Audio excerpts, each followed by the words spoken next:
자, 이번 시간에 우리는 조선 후기 세도 정치 시기의 사회 동료에 대해서 이야기를 해보도록 하겠습니다. 자, 마찬가지로 거기에 뭔가 설명이 써 있기는 한데요. 그것만 가지고는 설명하기가 조금 어려워서 빈칸의 필기를 통해서 간단하게 세도 정치 시기의 조선의 사회 동료에 대해서 이야기를 해보도록 하겠습니다. 알겠죠?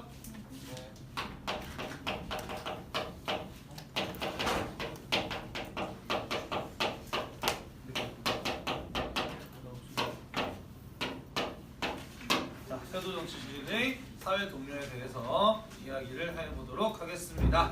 자, 우리 지난 시간에 정리를 한번 했어요, 그죠? 자, 세도 정치라고 하는 것은 무엇을 말했니? 세도 정치라고 하는 것은 세도 정치란 권력을 누가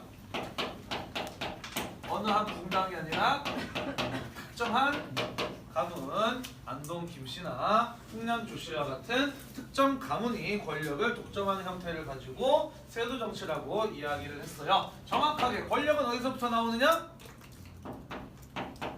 그들이 가지고 있는 국가의 관직과 그리고 그들이 권력을 이용해서 빼앗거나 사들인 토지. 조선은 농업사회니까 모든 경제적 가치는 토지로부터 생산이 되죠, 그죠? 그래서 이들은 관직과 토지를 독점함으로써 조선의 권력을 독점한 이들이었다라는 것이에요.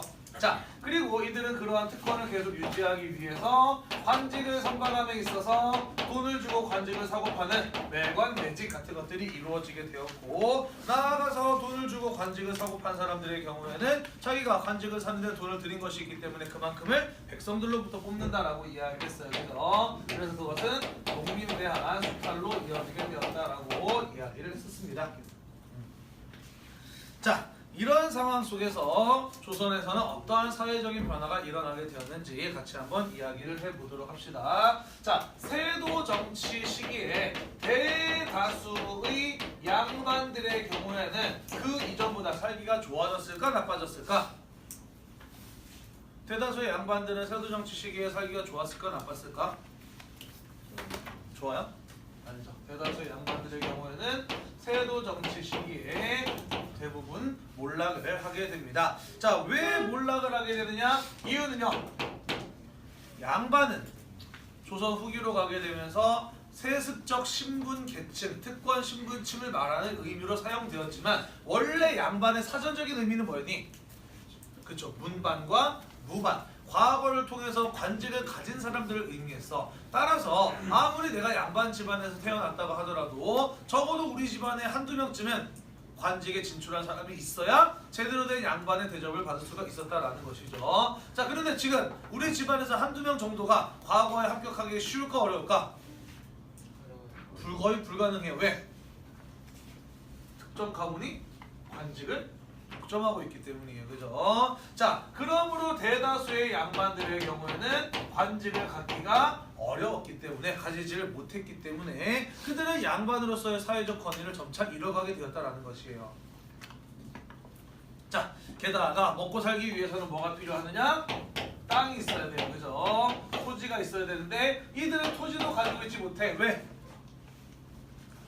특정 가문이 토지를 독점했기 때문인 겁니다. 그죠? 자, 그러면서 관직도 없고 토지도 없는 양반들은 나날이 사회적 권위가 떨어지고 경제적 지위도 떨어질 수밖에 없겠죠. 그죠? 자, 그래서 양반인네 하고서 다니지만은 하고 다니는 꼴을 보면은 매우 가난하고 공공한 처지의 양반들이 많이 있었다라는 것이죠. 그러면서 양반들의 사회적 권위가 떨어지게 됩니다. 여러분들 봉산탈춘 배웠나요? 배웠니 봉산탈춘? 거기 보면 이런 구절 나오지, 그지? 양반이라고 다 같은 양반인 줄 알지 마시오. 계잘량 양자에 개다리 소반 반자를 쓰는 양반이란 말이오. 뭐 이런 거 나오잖아, 그지? 이 양반은 뭐 하는 거야? 서민들이, 그지? 양반을 풍자하고 비판하고 양반이면 뭐해 저렇게 거짓골하고 사는데 이런 식으로 비꼬는 거잖아, 그지? 자, 왜 조선 후기 가게 되면서 그런 문학 작품들이 등장하게 되겠어? 이유는 실제로 양반들의 사회적 지위가 어떻게 되었기 때문이야? 떨어졌기 때문에 그런 것들이 나타난다는 것이죠. 자, 그러면서 양반 중심 사회였던 조선에서 대다수의 양반들이 몰락하게 되었다는 것, 그것은 무엇을 의미하는 것이냐? 조선의 통치 질서가 동요 흔들리고 있었다라는 것을 보여준다는 것이에요. 이해되나요? 자, 그렇다면 대다수의 지배층이 양반들이 먹고 살기 힘들었다면 대다수의 농민들의 경우에는 먹고 살기 좋았을까 힘들었을까? 대다수의 농민들은요? 농민들도 먹고 살기가 힘들었지. 왜 그럴까? 농민들이 먹고 살기 위해서는 뭐가 필요해요? 땅이 있어야 돼. 자, 근데 땅은 대부분 지금 누가 가지고 있어요? 안동 김씨와 같은 특정 가문이 가지고 있어요. 그죠? 토지를 갖고 있지 못했기 때문에 농민들의 경우에는 당연히 먹고 살기가 힘들 수밖에 없는 겁니다. 그죠? 나아가서 탐관 오리의 횡포 같은 것들 때문에 농민에 대한 수탈이 어떻게 되고 있어요? 나날이 증가하고 있어요. 그죠? 자, 그러다 보니까 농민들의 경우에도 당연히 먹고 살기가 힘들었다라는 것이죠. 자, 이렇게 몰락한 농민들은 그럼 먹고 살기 위해서 무엇 할 수밖에 없었느냐? 자, 이렇게 몰락한 농민들은 먹고 살기 위해서 무엇 할 수밖에 없었느냐? 이렇게 되죠. 첫 번째, 화전민. 화전민이 뭘까요? 깊은 산속에 들어가서 불을 질러요. 그러면은 잡초나 나무 같은 것들이 손쉽게 제거가 되면서 농사 지을 만한 땅이 얼추 만들어집니다. 그래서 사람들이 모르는 곳에 가서 조용히 혼자서 농사 짓고 사는 사람들이 화전민인 거예요. 물론 먹고 살기가 굉장히 힘들겠지. 하지만 무엇으로부터 자유로울 수 있을까? 숨어 사니까. 그렇지. 수탈로부터 자유로워질 수 있는 거죠. 그래서 산속에 숨어 들어가서 불 지르고 농사를 짓는 화전민 같은 이런 사람들이 되기도 하였다라는 것이죠. 아니면 도시로 가거나 광산으로 가서 뭐가 되느냐? 노동자가 되는 거예요. 자, 우리 조선 후기 가게 되면서 은광 개발이 점차 증가하게 되었다라고 이야기를 했잖아, 그지? 그 힘이 그런 일들에 힘 입어서 광산에 들어가서 은광을 개발하는 은광 노동자가 되는 거예요. 아니면 먹고 살 것이 없어서 여기저기를 떠돌아다니는 유랑민들은 이런 것들이 되는 게 당시 조선 후기 사회의 농민들의 모습이었다라는 것이죠. 따라서 당시 조선 후기의 사회는 어떤 모습이었느냐? 양반이나 쌍놈이나 먹고 살기 힘들었던 시대. 소수의 특정 가문들만이 잘 먹고 잘 살았던 시대. 우리는 이런 시대를 뭐라고 부르느냐? 헬조선이라고 부르죠.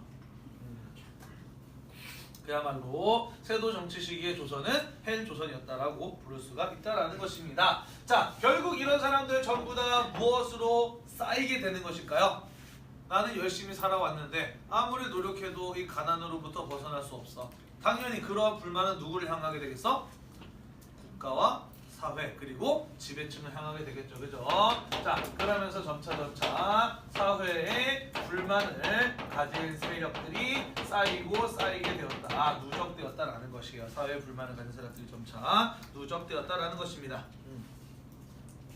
자, 그것은 자연스럽게 무엇으로 이어지게 될까? 사회 불만 세력의 누적은 자연스럽게 무엇으로 이어지게 될까요? 뭘로 이어지게 되겠니? 그렇죠. 반란, 국가에 대한 저항으로 이어지게 되겠죠. 그죠? 자, 이런 상황들이 이어지게 된 결과 어떤 현상들이 나타나게 되느냐? 대규모의 농민 봉기 이런 것들로 이어지게 되는 것이죠. 자, 그래서 조선 후기에 일어났던 대표적인 봉기 두 가지만 이야기해 본다면은 첫 번째, 홍경래의 난이라는 사건이 있어요. 들어봤나요? 그 중학교 교과서도 나오는데 홍경래의 난? 들어는 봤죠. 그죠? 또 그리고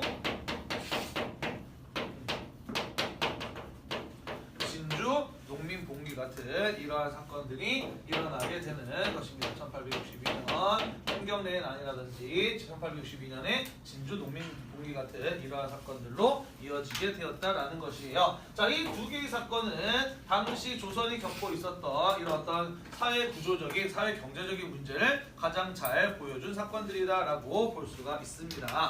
자, 부연 설명 조금 써보도록 할게요. 자, 홍경래의 난 같은 경우에는 왜 일어났느냐? 그것은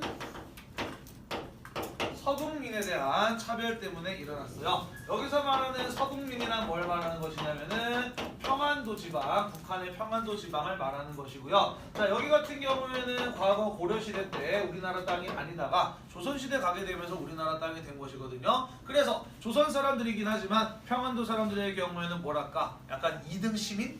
2등 국민? 같은 그런 어떤 차별을 받았던 지역이에요. 대표적인 사례가 바로 열심히 공부를 해서 과거에 응시해도 평안도 사람들은 웬만해서는 과거에 합격하지를 못했어. 실제로 조선시대 때 과거 합격자의 수를 통계를 내보면은 평안도 출신은 거의 없었어요. 그런 차별들을 받고 있었다라는 것이죠. 또한 세도 정치 시기의 수탈 역시 이 평안도 지방에서 이루어지고 있었던 것이죠. 자, 그래서 어떤 일로 이어지게 되었느냐? 왜 이름이 홍경래이 나니까? 이 반란을 그렇지, 주도했던 사람이 홍경래이기 때문이죠. 그죠? 자, 홍경래는 어떤 사람이었느냐? 몰락 양반 가문의 사람이었어요. 이 사람은 세 차례 과거에 응시했는데 단 한 번도 자기가 통과하지 못하는 것에 대해서 불만을 품습니다. 그러면서 결국 국가에 대한 저항을 결심하게 되는 것이고요. 당시 세도 정치 시기에 고통받고 있었던 농민이라든지 노비라든지 아니면 평안도 지방에 광산이 많이 있었어요. 거기 노동자 이런 사람들이 함께 힘을 모아서 반란을 일으킨 사건, 그것이 바로 홍경래이난이라고 하는 사건이었고요. 정부가 그것을 5개월이라고 하는 긴 시간 만에 진압을 했던 사건이기도 합니다. 자, 그래서 당시 조선 후기의 사회적, 경제적 모순, 그에 쌓여있는 불만, 이런 것들을 폭발시킨 대표적인 사례가 바로 첫 번째 홍경래이난과 같은 사건이 있다는 것이에요. 자, 두 번째 진주 농민봉기 같은 경우에는 어떤 사건을 말하는 것이냐? 이 역시 세도 정치 시기의 수탈이 근본적인 원인이었어. 진주, 경상남도 진주인데요. 가본 사람 알겠지만은 굉장히 땅이 넓고 비옥한 땅입니다. 농사가 잘 되는 곳이에요. 그러니까 당연히 그만큼 수탈도 집중되었던 지역이라고 볼 수가 있겠지, 그지? 자, 그래서 이 세도 정치의 수탈에 고통받던 농민들이 봉기를 일으킵니다. 자, 진주에서 제일 먼저 시작되어서 진주 농민 봉기라고 이야기를 하는데요. 당시 세도 정치에 고통받던 사람들이 이 진주 지역 사람들만 있었을까?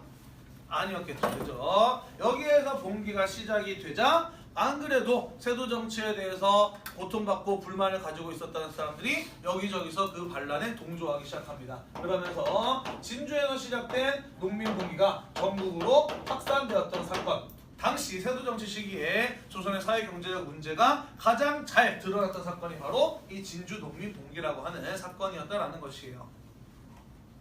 이해되십니까? 자, 요거를 수습한 사람이 누구냐? 이후에 이걸 수습한 사람이 바로 흥선 대원군이에요. 우리는 그래서 지난 시간에 이어서 이번 시간에도 우리나라의 근현대사가 시작이 되는 흥선 대원군 시기의 배경, 그 흥선 대원군이 등장해서 개혁 정치를 시행해 나가는 우리나라 근현대사의 직전까지의 배경을 지난 시간과 이번 시간을 통해서 함께 살펴보는 것이다라는 겁니다. 이해됐나요?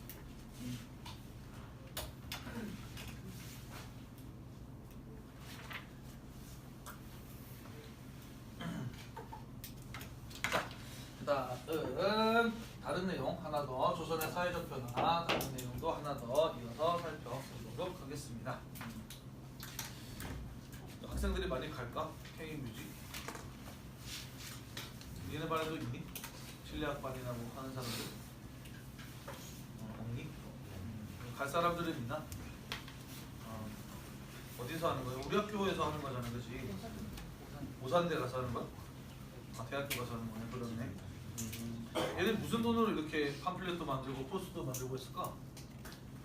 자기들이 돈 모아서 했나? 어디 예산이 나왔나? 예산 나온 게 있어서? 그렇구나. 듣자니 풍물반도 같이 하자고 얘기를 했었는데 풍물반 애들이 신혜원 쌤이 싫어할 거라고 하면서 거절했다던데. 난 그럴 생각이 없었는데. 안 덥니? 좀 꺼도 될까?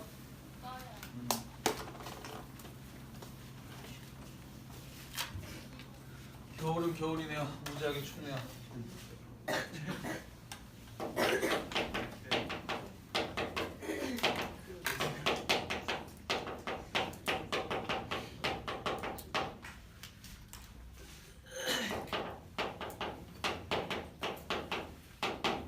기말고사가 아직 이제 한 달도 안 남았지, 그렇지?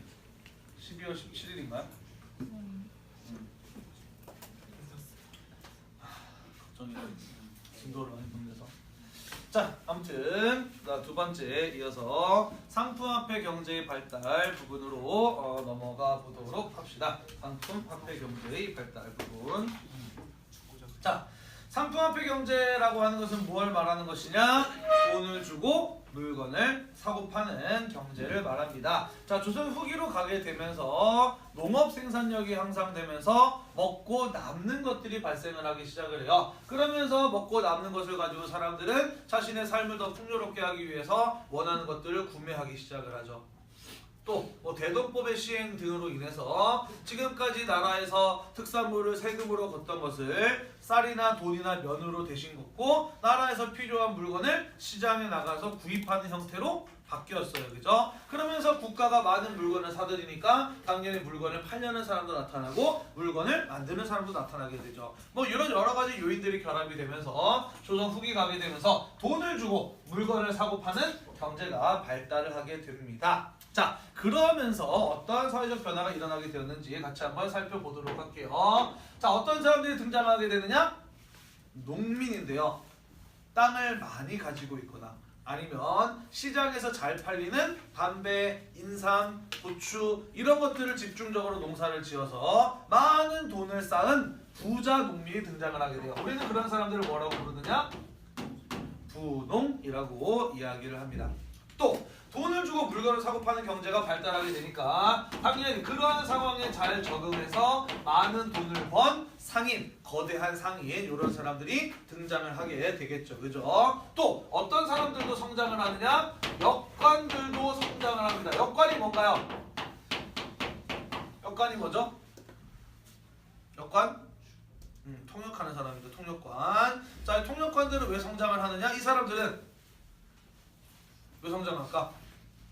외국에 자유롭게 가진 않으지만 자주 왕래합니다. 그죠? 그러면서 외국에 나가서 신기한 물건들을 사다가 조선에 와서 시장에다 파는 거예요. 그죠? 그러면서 역관들은 이 수출입을 수입과 무역을 하면서 급성장할 수 있었던 사람들이다라고 볼 수가 있는 것입니다. 자, 그런데 이 사람들은 불만을 가지고 있었어요. 어떤 불만을 가지고 있었을까?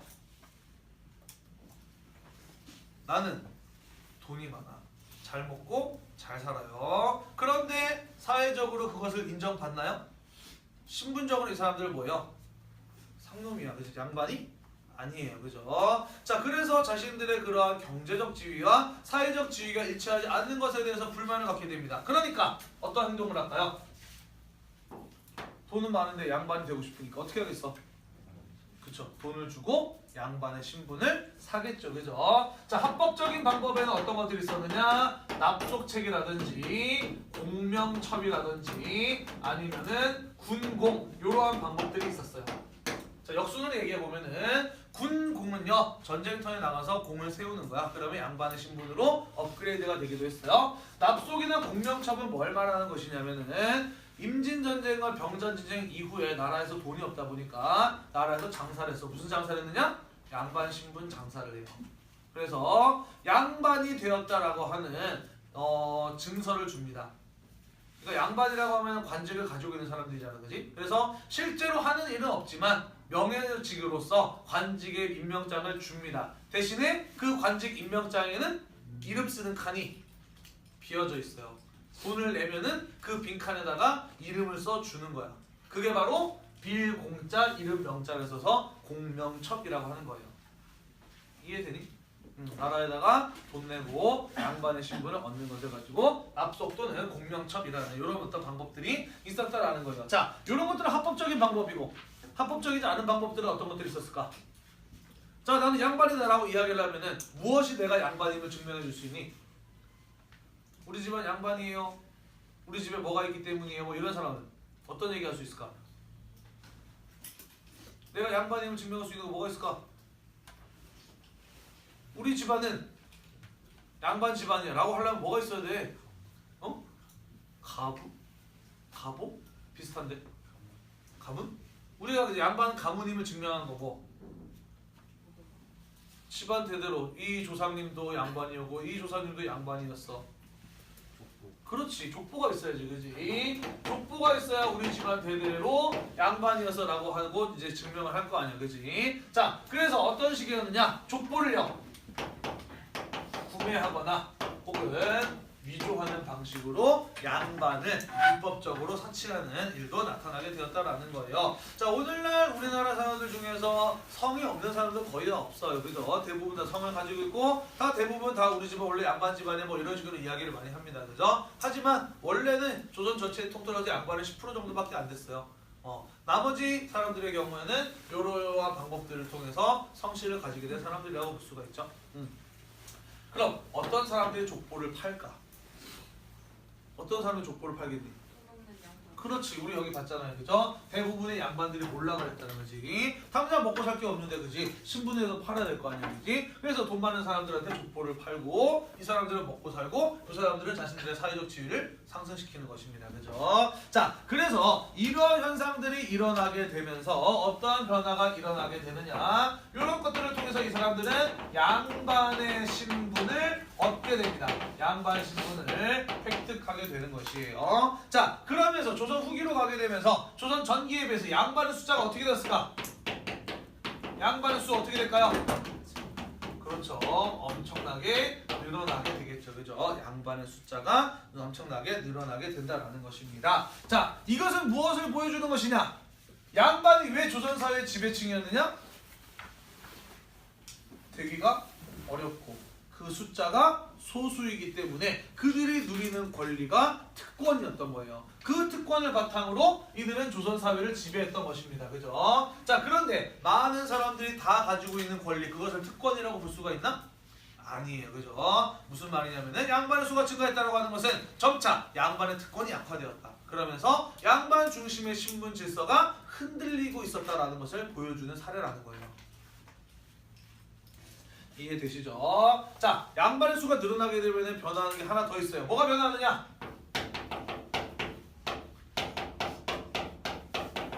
양반의 수가 늘어나면 세금 수입은 늘어날까요? 줄어들까요? 네, 양반이 늘어나면 세금의 수입은 줄어듭니다. 자, 우리 방군 수포제 배웠어요. 기억나나요? 군대 가는 대신에 나라에다가 군포를 내는 거, 그게 방군 수포제라는 것이었어. 그지? 자, 근데 양반들은 원래 군대 갔어요? 안 갔어요? 양반들은 군대 가나 안 가나?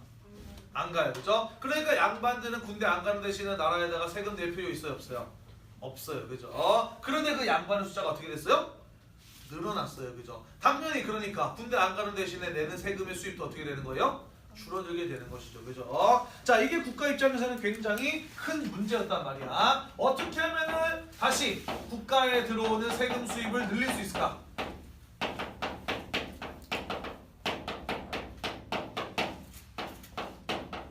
자, 양반의 수가 늘어나서 세금에 면제되는 사람이 많아져서 국가에 들어오는 세금 수입이 줄어들었어요. 어떻게 하면 세금 수입을 늘릴 수 있을까?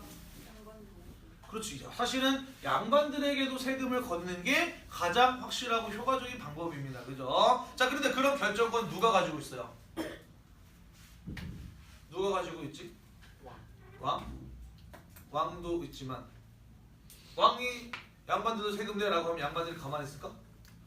아니겠죠. 그죠? 여전히 그럼에도 불구하고 여전히 조선사회 지배층이었던 양반들은 왜 우리가 세금을 내야 되느냐라고 하면서 이렇게 거세게 반발을 할 겁니다. 그죠? 자, 그래서 지배층이 양반들에게 세금을 더 매길 수는 없었단 말이야. 자, 그래서 조선에서 사용한 방법은 무엇이냐?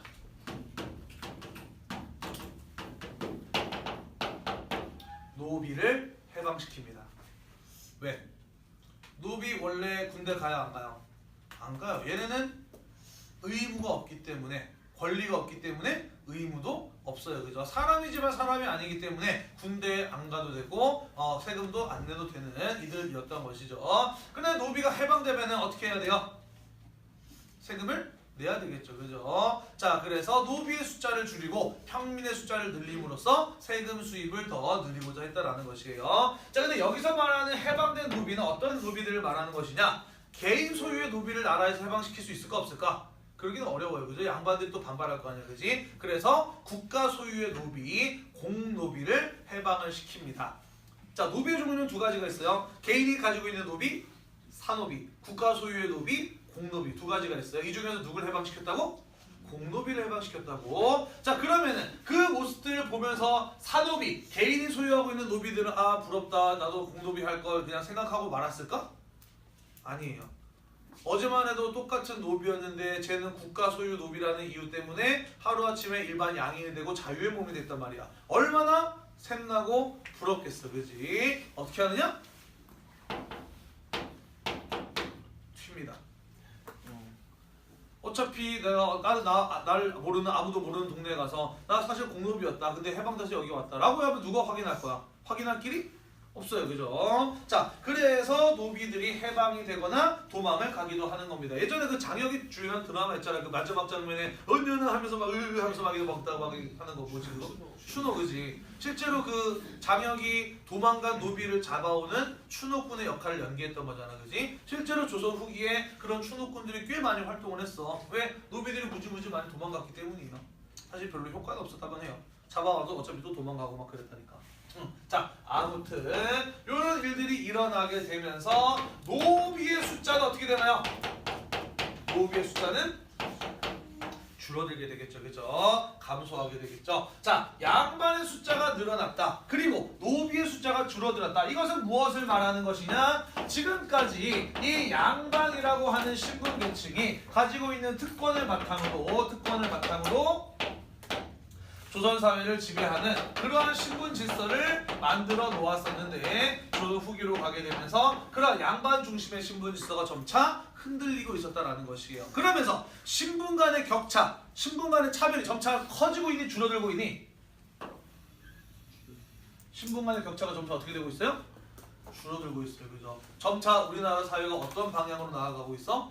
조금씩 평등한 사회로 나아가고 있는 겁니다.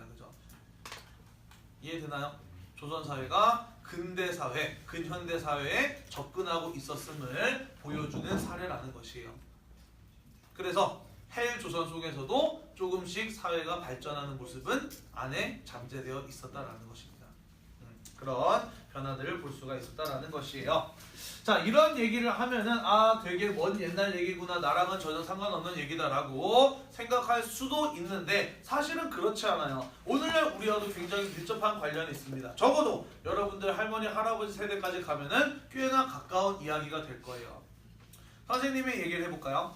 선생님의 증조 할아버지 집안은 어떤 집안이었냐면은 완전 몰락한 양반 집안이었어.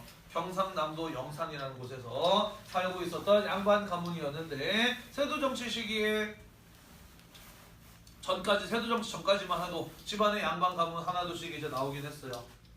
우리 집에 가면은 그거 있어. 교지라고 해서 임금님께서 너를 무엇으로 임명하노라라고 하면서 이렇게 도장을 찍어준 임명장이 있거든. 족보는 가짜가 많은데 이 교지는 가짜가 거의 없어요. 그래서 우리 집안은 양반이긴 했던 거야. 다만 세도정치 시기에 완전히 몰락을 해서 삼시세끼 먹기도 힘든 양반 집안이었고 선생님 증조 할아버지의 아버지께서는 그냥 고조 할아버지지 동네에서 애들 함자 가르치고 사람들이 뭐 글 좀 써달라 그러면 문서 대신 써주고 뭐 이런 식으로 입에 풀칠하면서 살아갔던 몰락 양반 집안이었어요. 그런데 선생님의 증조 외할머니 집안은 어떤 집안이었냐면은 분홍 집안이었어. 경상남도 상주 아니야? 경상북도 상주 아니야? 상주하면 뭐 유명하지? 백감. 곶감 유명하지, 그지? 배도 유명하지만 상주는 곶감이죠. 선생님은 명절날 큰 집에 상주가 있는데 상주 가면은 곶감을 먹는데 곶감에 반건시라고 있어. 홍시 말고 완전히 말린 건시 말고 그 중간적인 거. 겉은 이제 바싹 말랐는데 안은 아직 촉촉한 거. 이게 이제 금방 상하기 때문에 멀리 이제 유통이 안 되거든. 그래서 생산지 근처에 가서 먹거나 아니면 냉동해서 먹어야 되는 거거든. 반것이 진짜 맛있는데 또 먹을 거 생각하니까 입에 군침이 보이는데 아무튼 진짜 맛있어요. 선생님 그 증조 할머니 집안은 경상북도 상주에서 이 곶감 농사를 지어서 곶감을 팔아가지고 큰 돈을 번 분홍 집안이었던 거야. 그런데 선생님 이 증조 외할머니 집안의 경우에는 돈은 많은데 상놈이라고 하는 것이 양반이 아니라고 하는 것이 굉장히 이제 큰 컴플렉스였던 거야. 그래서 어떻게 하면 우리 집안을 업그레이드할 수 있을까를 생각을 하고 있었습니다. 그러다가 나라가 망하고 일제강점기로 넘어가게 돼요. 자, 일제강점기 넘어가게 되었을 때 선생님의 고조 할아버지께서는 이제는 유교 교육 필요 없다, 근대 교육이 필요하다라고 하면서 선생님의 증조 할아버지를 일본으로, 없는 돈에 그래도 일본으로 유학을 보내셨어요. 그리고 선생님의 증조 외할머니 집안은 장사하려면은 일본으로 진출해야 돼 라고 해서 삼주의 꽃감을 가지고 일본에다가 수출하는 그런 어떤 이제 무역업에 뛰어들기 시작을 하셨죠. 그랬는데 일본에서 우연히 만난 거야. 얘기해서 하다 보니까 조선 사람이라는 거 알고 있고 둘 다 이제 경상도 사람이라고 하는 게 얘기가 된 거예요. 우리 집안에 저기 삼주의 딸 하나 있는데 결혼해 볼래? 이렇게 이야기한 겁니다. 그래서 우리 집안 돈 많으니까 너네 집안을 살려줄 수 있다. 니네 집에랑 결혼하면은 우리 집안 양반 집안 되는 거 아니냐. 뭐 이런 식으로 이제 이야기가 오가게 됐던 거예요. 그래서 몰락한 양반 집안하고 그리고 분홍 집안이 만나서 만들어진 게 지금 선생님 집안인 거예요. 그래서 내 땅은 아니지만 경상북도 상주에 가면은 아직도 우리 집안 소유의 땅이 좀 이렇게 좀 있고 곶감 농장도 있고 그러기도 해요. 아마 이런 이야기를 가진 게 아닐 거예요. 여러분들도 잘은 모르지만 할머니 할아버지께 이제 여쭤보면은 이런 식의 이 여기 등장하는 캐릭터들 중에 적어도 하나 둘 정도는 여러분들에게 해당하는 사람들이 있을 것이라는 거죠. 사실 우리와 그렇게 멀지 않은 부분의 이야기다라는 것이에요. 자, 그래서 이런 어떤 조선 후기의 사회 변화가 일어났었다라는 것입니다.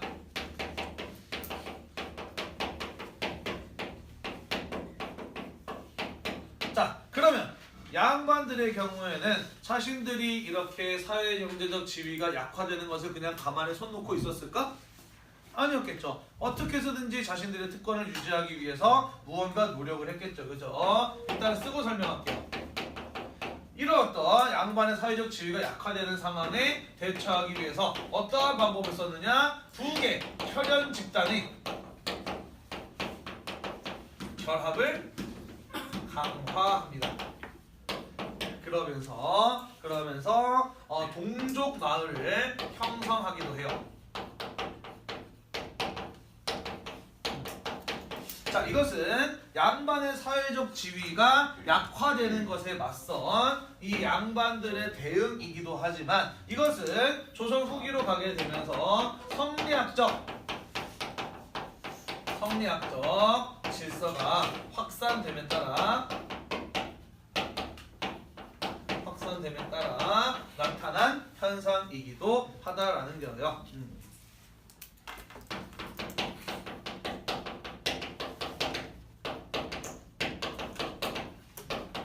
자, 무슨 소리냐? 하나씩 설명해 볼게요. 자, 사실 조선 전기까지만 하더라도 결혼은 어떤 식으로 했어요? 결혼하면 남자가 여자 집에 가, 여자가 남자 집에 가? 남자가 여자 집 쪽에 가서 사는 남귀 여가 혼이었어요. 조선 전기까지만 하더라도, 그지? 그래서 원래 마을은 목의 중심으로 먼저 형성이 되었었다고.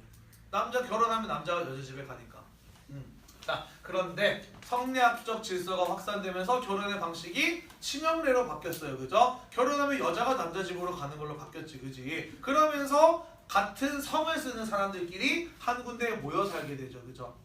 그러면서 두 개 혈연 집단의 결합이 강화되고 동족 마을이 형성이 된 거예요. 자, 또 다른 이유는 무엇이냐? 자, 이게 좀 더 중요한데요. 봅시다. 양반들이 나날이 사회적 지위가 떨어지고 있어요. 어떻게 하면 나의 지위를 다시 되찾을 수 있을까? 우리 집안도 양반이라고 하는 걸 보여줄 수 있어야 돼. 그래서 족보를 뒤져봐요. 뒤져보다 보니까 저기 있는 먼 친척 중에 누군가가 힘들게 간신히 세도 정치 중에서도 관직을 하나 얻었어. 어떻게 하느냐? 집안 사람들이 그 관직을 가지고 있는 사람 중심으로 모여드는 거예요. 여봐라, 이 옆집에 사는 쟤 우리 집안 사람인데 쟤도 관직을 가지고 있으니까 우리 집안도 양반인 거 맞지? 난 사회적으로 인정해줘야 돼? 라는 그 얘기를 하기 위해서 모여 사는 거야. 그러면서 동족 마을이 형성이 되는 것이죠. 나아가서 마을에서 양반의 숫자가 많지 않으면 쌍놈들한테 무시당하기가 쉬울 거예요. 그죠? 그래서 양반들끼리 모여 살면서 이 쌍놈들에 대해서 자신들의 수적인 우위를 유지하려고 하는 거예요. 머릿수라도 많게 해서 이 마을 내에서 양반들의 힘이 약하지 않다는 것을 보여주기 위해서 동종 마을 같은 것들을 형성하는 것이죠. 유명한 데 있잖아. 양반들 많이 모여 사는 마을. 안동? 무슨 마을?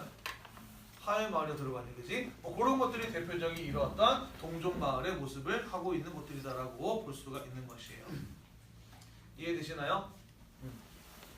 자, 이번 시간에 우리가 배운 내용 교재에 나와 있는 부분에다가 빈칸을 채워넣고 밑줄을 치면서 정리 한번 해보도록 합시다. 자, 세도정치 시기의 사회 동요예요. 자, 밑줄 칩시다. 농민들의 생활은 궁핍했어요. 왜? 토지 소유의 불균등 현상이 심화되었기 때문이다. 무슨 소리예요? 땅을 특정한 사람들이 많이 가져갔다는 거잖아. 누가?